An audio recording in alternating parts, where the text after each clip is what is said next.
Olá, gente! Estamos aqui hoje mais uma vez para refletirmos juntos a nossa liturgia do dia, tá certo? E hoje, nessa segunda-feira, as leituras falam para a gente que nós devemos sempre dedicar a nossa vida, né?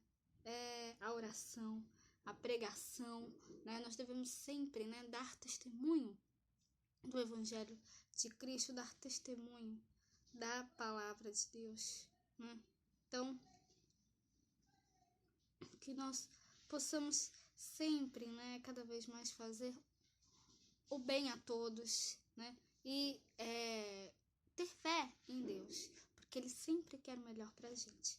Então, a primeira leitura de hoje está em Hebreus, capítulo 9, versículo 15, depois o versículo 24 a 28. Hebreus, capítulo 9, versículo 15, depois o versículo 24 a 28. E por isso é mediador. Cristo é mediador do Novo Testamento, para que, intervindo a morte para a remissão das transgressões que havia debaixo do Primeiro Testamento, os chamados recebiam a promessa da herança eterna. Porque Cristo não entrou no santuário feito por mãos, figura do verdadeiro, porém no mesmo céu, para agora comparecer por nós perante a face de Deus, nem também para si mesmo se oferecer muitas vezes como sumo sacerdote. Cada ano entra no santuário com sangue alheio. Doutra maneira, necessário lhe fora padecer muitas vezes desde a fundação do mundo. Mas agora, na consumação dos séculos, uma vez se manifestou para aniquilar o pecado pelo sacrifício de si mesmo.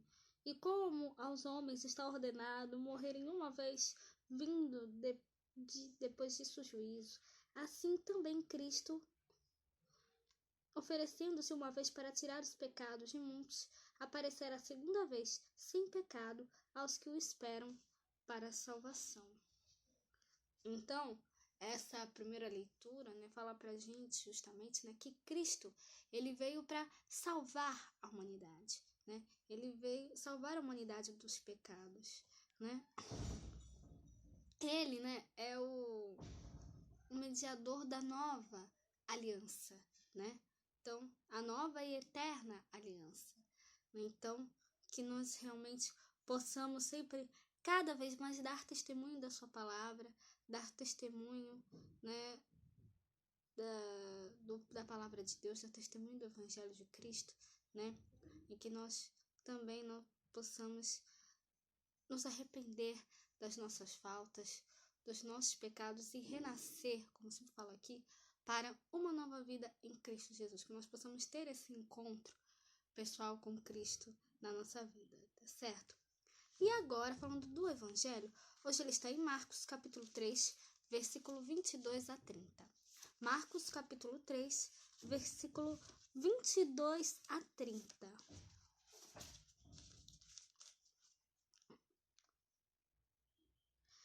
E os escribas que tinham descido de Jerusalém diziam: Tem Beelzebu, e pelo príncipe dos demônios expulsa os demônios. E chamando-os a si, disse-lhes por parábolas: Como pode Satanás expulsar Satanás? E se um reino se dividir contra si mesmo, tal reino não pode subsistir. E se uma casa se dividir contra si mesma, tal casa não pode subsistir. E se Satanás se levantar contra si mesmo e for dividido, não pode subsistir. Antes tem fim. Ninguém pode roubar os bens do valente, entrando-lhe em sua casa, se primeiro não maniatar o valente. Então roubará a sua casa. Na verdade, vos digo que todos os pecados serão perdoados aos filhos dos homens, e toda sorte de blasfêmias com que blasfemarem. Qualquer, porém, que blasfemar contra o Espírito Santo nunca obterá perdão, mas será réu do eterno juízo, porque diziam, tem espírito imundo.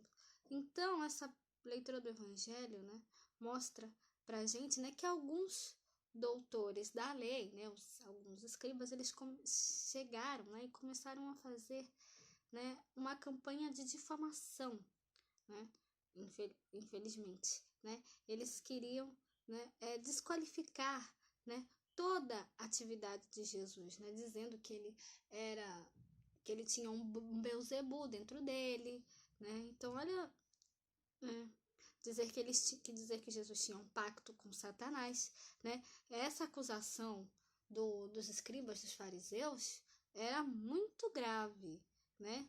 E era uma coisa totalmente errada, né? Era uma coisa, como eu própria mesmo disse, né, no início do comentário aqui, era uma difamação, né? Era uma coisa, uma acusação falsa, né? Então, atribuir a Satanás o que é a ação de Deus é blasfemar contra o Espírito de Deus. E era exatamente isso que os escribas, os fariseus, né, os escribas, os doutores da lei, estavam fazendo, né? E por isso que Jesus disse, né, todos os pecados serão perdoados aos filhos dos homens e a toda sorte de blasfêmias com que blasfemarem. Mas quem blasfema contra o Espírito Santo nunca obterá perdão. Será réu do eterno juízo. Né? Então, pecar contra o Espírito Santo é rejeitar conscientemente a verdade. Né? Então, nós não devemos fazer isso. Nós não devemos seguir o exemplo dos fariseus e dos escribas. Muito pelo contrário. Nós devemos nos colocar, né? Dar testemunho, né? Do Espírito, dar testemunho de Deus, dar testemunho de Cristo sempre, né? Porque tudo isso, todas essas coisas que Jesus faz, são obras de Deus, né? E realmente nós devemos dar testemunho disso sempre, né? Que nós possamos sempre, cada vez mais, nos colocar a serviço de Deus, nos colocar a serviço de Cristo, né? E anunciar a boa nova, né? Que Cristo veio para salvar a humanidade, né? Então, esse comportamento dos escribas é um comportamento totalmente errado, né?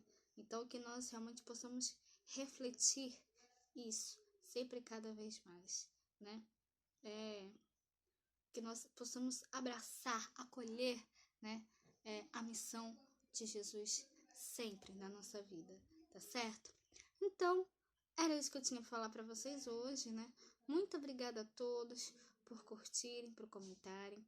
Aqueles que só assistem mesmo também agradeço. Espero que vocês tenham gostado dessa reflexão de hoje. Espero encontrá-los todos aqui amanhã, terça-feira, se Deus quiser, para continuarmos refletindo cada vez mais as leituras da Sagrada Escritura. Então, muito obrigada a todos e até a próxima, se Deus quiser.